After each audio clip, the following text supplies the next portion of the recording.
The key turns, but the lock doesn't yield. I try again, a little harder this time, the cold mountain air sharp in my lungs. The familiar brass feels wrong under my glove. There's a click, but it's not the deep, satisfying thud of the tumblers falling into place. It's a lighter, cheaper sound. My stomach tightens before my brain can catch up. I step back, looking up at the familiar A-frame, the heavy timbers dark against the snow-laden trees. It's been here for generations, a constant. My constant. The place where I learned to ski, where my father taught me to build a fire, where my mother read stories in the big window seat while the snow fell outside.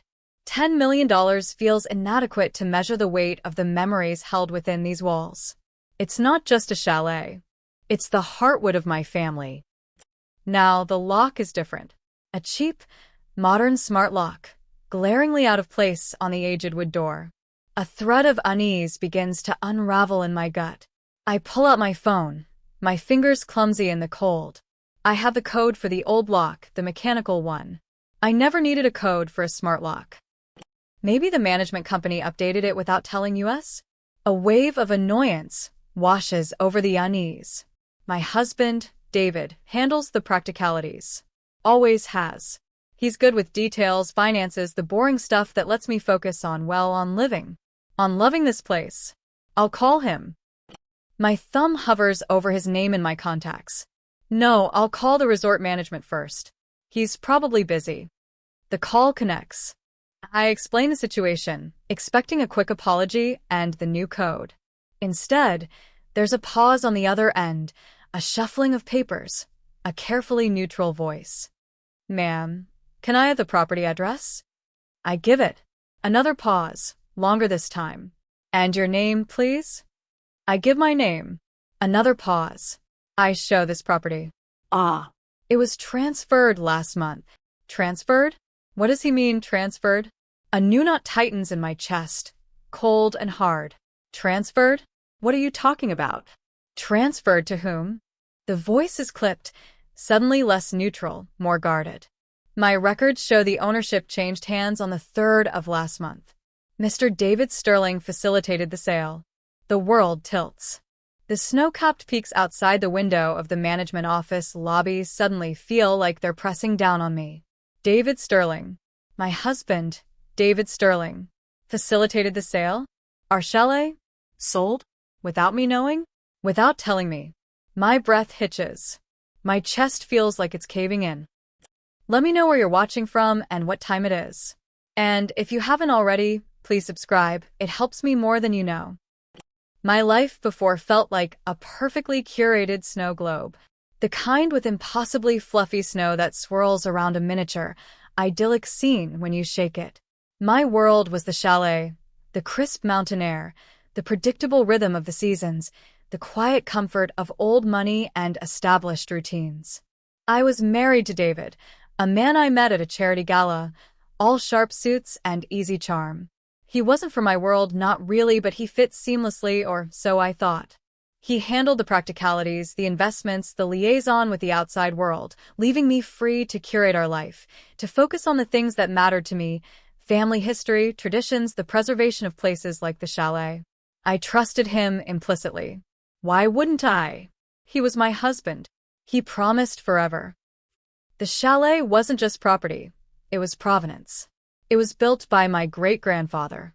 Every dent in the floorboards, every faded mark on the doorframe showing how tall we were getting year after year, it was all part of a living history. It wasn't David's to sell. It wasn't anyone's to sell. It was eternal. Like the mountains themselves. The phone call with resort management was just the first shard of glass. The avalanche began moments later when I finally got David on the phone. His voice was tight, evasive. What are you talking about, sold? What did you do? My voice was shaking, barely a whisper. It was a necessary financial restructuring, he said, his tone annoyingly calm, condescending even. An asset reallocation. The market was favorable. Favorable? David, that's the chalet. My family chalet. How could you? How did you? I didn't sign anything. Technicalities, he scoffed. It was legally structured through the holding company. Shares were transferred. It's all perfectly above board. Holding company? What was he talking about? The chalet was owned by a family trust, or something equally ancient and bulletproof.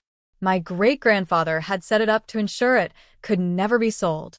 David had access to some of the financial structures after we married, for ease of management, but I was always assured my interests, the family's interests, were protected. He hung up on me. He actually hung up on me. Disbelief was a physical pain. It hollowed me out, leaving only a cold, echoing cavity where my heart used to be. I tried to call him back, repeatedly. No answer.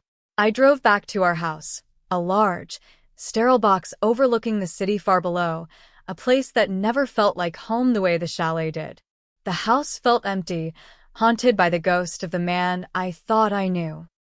The next few days were a blur of frantic calls, not to David, but to family lawyers, financial advisors, people who knew the intricate, decades-old structures of my family's wealth. The picture that emerged was sickening. The chalet was indeed held by a specific entity, part of a larger network of family trusts and holding companies. David, through years of subtle maneuvering, exploiting my complete trust and disinterest in the minutiae of finance, had gained control of this specific entity. He hadn't forged my signature. He'd made it so my signature wasn't necessary. He'd legally, if unethically, positioned himself to act unilaterally. The financial restructuring wasn't for our benefit or the family's. It was for his. The lawyers used words like breach of fiduciary duty, fraudulent conveyance, but their voices lacked conviction when talking about getting the property back quickly. He had covered his tracks. The money was already gone, dispersed through layers of transactions designed to make it disappear. The chalet was gone, sold to an anonymous shell corporation. Panic began to set in, cold and relentless. This wasn't just about a house. This was about a fundamental violation. My history, my sanctuary, weaponized against me. My first attempts to understand the scope of the betrayal were clumsy, fueled by raw emotion. I confronted David when he finally came home, a late-night arrival shrouded in an air of injured innocence. "How could you do this?" I screamed, the carefully constructed calm I'd tried to maintain shattering. "That was my family's. It wasn't yours to sell." He didn't flinch. His eyes were cold, distant. "It was mine to sell, legally. I handled the structure. You never paid attention. Because I trusted you." "Naive," he said, and the single word was more cutting than any shout. "Trust is for fools. This is business." Business? Selling my heritage was business? Tears streamed down my face, but they were tears of rage now, not just sorrow. "Where is the money? What did you do with $10 million? He smiled then, a slow, cruel smile that didn't reach his eyes. "Invested." "Invested in what?" He paused, letting the silence stretch, twisting the knife. "Something for the future. A new venture." I later found out about the spa. It wasn't hard to find. It was lavish, ostentatious, opening in a prime location in a city hours away. A quick search revealed it was owned by a holding company registered in the name of a woman I didn't know. But a reverse image search on one of the spa's promotional photos told the story. A woman with overly blonde hair and a too-tight dress, standing proudly next to David at the grand opening. The Mistress, my $10 million sanctuary, transformed into a temple of superficiality for his midlife crisis and her convenience. This discovery pushed me deeper into despair. It wasn't just a financial betrayal, it was deeply personal, humiliating. Every facial treatment, every yoga class, every expense report for that spa was paid for with the sale of my family's history. It felt like he was spitting on everything I held sacred. The legal battles began, slow and draining. My lawyers were good, but David's were slippery. He had anticipated this, it seemed. They argued the legality of the sale based on the corporate structure, citing bylaws and agreements I barely understood, documents I might have even signed years ago, buried in piles of paperwork David always handled. They painted me as naive, financially illiterate, someone who wasn't involved in managing assets and therefore had no standing. They smeared my name, subtly at first, then more overtly, suggesting I was unstable, unable to manage significant funds, implying that David had acted to protect the assets from my mismanagement or emotional decisions. He cut off my access to joint accounts, leaving me dependent on an allowance he controlled. He used the legal process to delay, to obfuscate, to increase my legal fees. The Mistress's spa seemed to be thriving, a constant, glittering monument to his deceit. Friends I thought were ours began to distance themselves, unsure whose side to take in the messy, expensive divorce unfolding. I felt increasingly isolated, trapped in a legal and emotional quagmire. Everything felt rigged against me. He had planned this meticulously. He wasn't just taking the chalet, he was trying to dismantle me, financially and emotionally. The cold reality was setting in. I might lose everything. Not just the chalet, but my financial independence, my security, my sense of self. I spent nights poring over legal documents, corporate filings, trying to understand the labyrinthine structures David had exploited. My eyes blurred, the dense legal jargon swimming before me. It felt hopeless. He was always one step ahead, his actions shrouded in layers of shell corporations and complex transactions. My lawyers were frustrated, hitting dead ends. The money trail back to the spa was clear, but proving it was fraudulently conveyed in a way that the court would reverse the chalet sale was incredibly difficult, maybe impossible. It's like chasing smoke, one of my lawyers admitted, rubbing his tired eyes. He's insulated that money beautifully. And the chalet sale, on paper, looks unfortunately sound, given the corporate structure he used. We can pursue damages, but reversing the sale? It's an uphill battle. Damages felt insufficient. A monetary value on generations of memories? On deliberate, malicious betrayal? It was an insult. The chalet was irreplaceable. I visited the resort town again, not daring to go near my chalet, which now belonged to strangers. I stayed in a small, anonymous hotel. I saw the familiar slopes, the village shops, the people going about their lives, oblivious. It felt like a parallel universe, one I was now locked out of. I walked past the resort management office, the place where I'd received the first shock. I looked at the maps of the resort, tracing the boundaries of the property. My chalet sat within those boundaries, a tiny dot on a vast landscape owned by the resort corporation itself. The resort owned the land, the lifts, the commercial properties, the infrastructure. The chalets were on leased land, or specific parcels within the resort's larger footprint, tied into service agreements, zoning regulations, and the resort's overall operation. And then, a thought, cold and sharp, pierced through the fog of my despair. David had focused on taking one piece, one valuable asset, believing he could isolate it, sell it, and disappear the proceeds into his new life with the Mistress. He saw the chalet as a standalone valuable item. But it wasn't standalone. It was part of something much, much larger. An ecosystem. And my family, my real family, the one David had tried to steal from, were masters of ecosystems. I remembered conversations from childhood, snippets about family investments, about the mountain portfolio, about how deeply intertwined our family's history and fortunes were with the development and success of this specific resort. The family trust didn't just own properties. It had been a foundational investor, a major player in the resort's creation and ongoing operation. They didn't just own a chalet. They held significant influence, perhaps even majority ownership, in the resort itself, through layers of investment vehicles I'd never paid attention to. My despair began to recede, replaced by a chilling calm. David had played a game of chess, taking a single pawn he thought was isolated. But he was playing against a player who owned the entire board. I scheduled a meeting with my great-aunt Eleanor. She was the matriarch, the steel hand in a velvet glove who oversaw the primary family trust. She was formidable, sharp as a tack, and utterly unsentimental when it came to business or protecting the family's interests. I hadn't wanted to involve the deeper family structures initially, seeing it as my private marital crisis. But David had made it their business the moment he touched the chalet. I sat in her study, the air thick with the smell of old money and ozone from her electrostatic air purifier. I laid it all out: the marriage, the trust, the chalet sale, the legal maneuvers, the spa, the mistress. I showed her the corporate structures David had used, the seemingly impenetrable legal walls he'd built. My lawyers had advised caution, focusing only on the specific legal avenues for reversing the sale or getting damages. They saw it as a property dispute, a messy divorce complication. But Eleanor saw it differently. She listened, her face impassive. When I finished, the silence stretched, broken only by the hum of the air purifier.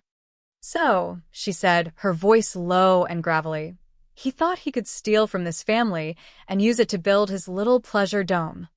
He thinks he's untouchable," I said, my voice steady now. The fear was gone, replaced by a cold, clear resolve.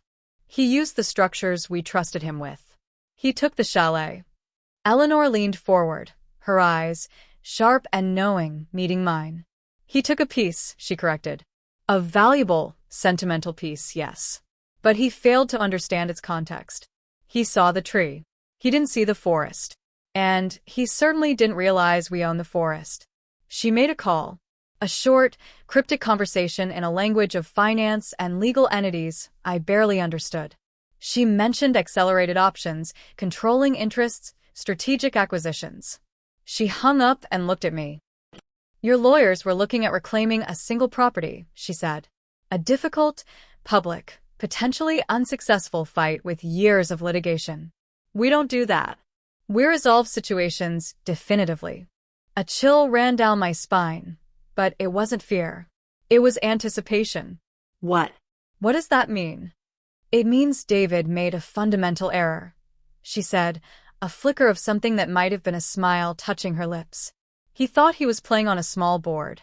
He just triggered a game on one he didn't even know existed. One we control." The pieces began to move quickly then behind the scenes.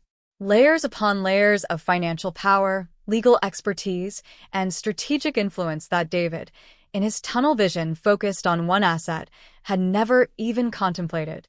While he was busy fighting my lawyers over the chalet, celebrating his perceived victory, and opening his spa, my family's trust wasn't trying to get the chalet back.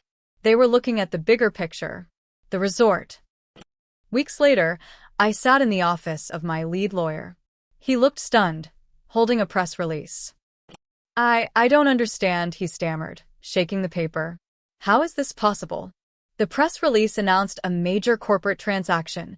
A subsidiary of my family's primary trust had acquired controlling interest, effectively purchasing the entire resort corporation. The headline was clinical, focusing on synergy and long-term investment.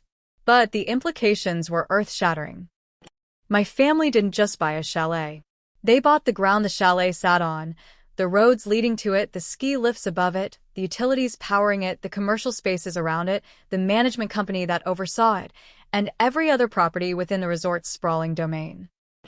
David's Spa, built with the money from the chalet sale, was located on land leased from the resort corporation. Its services depended on resort infrastructure. Its value was intrinsically tied to its prime location within the popular resort. He had sold a piece of the forest. My family bought the forest. And now, the forest belonged to me. Or, more accurately, to the trust that had protected me when my husband tried to destroy me. The timing was impeccable. David was basking in the success of the spa's launch, convinced he had won, that he was beyond my reach. He was scheduled to attend a high-profile resort owners and investors gala that evening, no doubt to network, to celebrate his newfound status, perhaps even to find his next target. I made sure I would be there too. Eleanor arranged it. I wasn't there as David Sterling's estranged wife. I was there as a representative of the trust, as part of the family that now owned the very ground he stood on. The gala was a glittering affair. David was there, laughing, schmoozing, looking every bit the successful businessman. He saw me across the room, and his smile faltered for a fraction of a second before he masked it, his expression hardening into one of wary contempt. He hadn't heard the news yet. The press release was embargoed until moments before the gala began, strategically timed for maximum impact among the resort community. I watched him from a distance, a strange mix of emotions churning within me.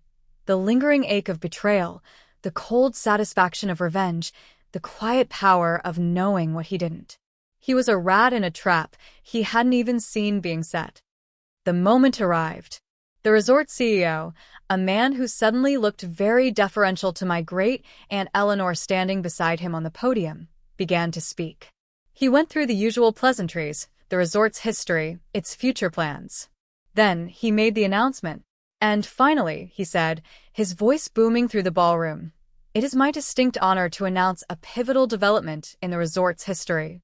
As of today, Name of Family Trust, a long-standing partner and investor in this community, has completed its acquisition of controlling interest in Name of Resort Corporation. We are thrilled to consolidate this partnership and look forward to a bright future under their esteemed guidance." A ripple went through the crowd, whispers, gasps. This was big news in their world. All eyes turned towards great-aunt Eleanor, who simply inclined her head regally. And then my gaze snapped to David. He was frozen. His glass of champagne, halfway to his lips, stopped dead. The smug, confident expression on his face dissolved, replaced by pure, unadulterated shock. His eyes darted around the room, searching, understanding dawning as people looked from the podium to Eleanor, and then, inevitably, to me, standing calmly by the side. He hadn't just sold a chalet to buy a spa. He had built his new life on land owned by the people he had betrayed. His spa, his investment, his symbol of victory, its fate now rested entirely in my family's hands. My trust. He stumbled back, bumping into a waiter who spilled drinks. He didn't seem to notice. His face was pale, his eyes wide with a terror I had never seen there before. The man who thought he was untouchable, who had legally stripped me of my heritage, who had built a monument to his infidelity with my family's money, was completely, utterly blindsided. He stared at me across the room, his gaze frantic, pleading, then finally, collapsing into utter defeat. He understood. He hadn't just lost the battle for the chalet. He had lost the war for his entire future. The aftermath wasn't loud or dramatic, not in the way you see in movies. It was quiet, devastating efficiency. David's lawyers, previously so smug, became instantly cooperative, even apologetic. The family trust's legal team, now holding all the cards, applied pressure points David couldn't possibly fight. The ground lease for the spa? Subject to review. Service contracts? Renewable at the resort's discretion, potentially with ruinous fee increases.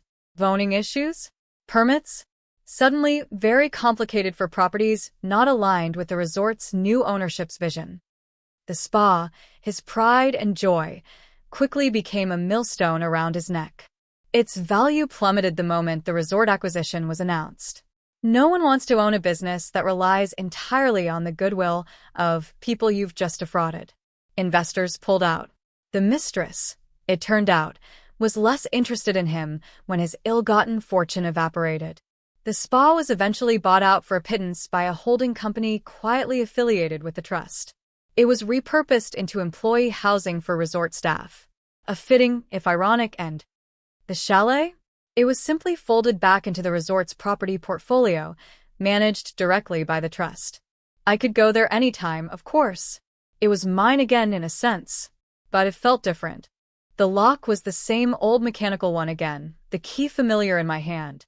I walked through the rooms, the scent of pine and old wood filling the air. The memories were still there, held in the walls, in the light slanting through the windows. But they were overlaid with the ghost of what had happened, the betrayal, the fight, the cold, hard victory. It wasn't a sweet triumph, not entirely. The years of my marriage, the trust I'd given, the pain of the betrayal, that didn't just vanish. The chalet was back, yes, but the innocence was gone. I had learned a harsh lesson about vigilance, about the wolves who wear sheep's clothing, about the fact that sometimes the people closest to you can be the most dangerous. But there was also a quiet strength that settled within me. I had faced down a betrayer who thought he could dismantle my life and my history. And I had won. Not just won, but leveraged centuries of family strength and foresight to deliver a blow so complete, so unexpected, that he was left with nothing. I hadn't just survived. I had demonstrated a resilience I never knew I possessed. The snow globe of my old life was shattered, but I was learning to build something new, something stronger, piece by piece. If this story hit close to home, I'd love to hear your version. Drop a comment with where you're listening from and what time it is. And please subscribe. It truly helps bring more of these stories to life.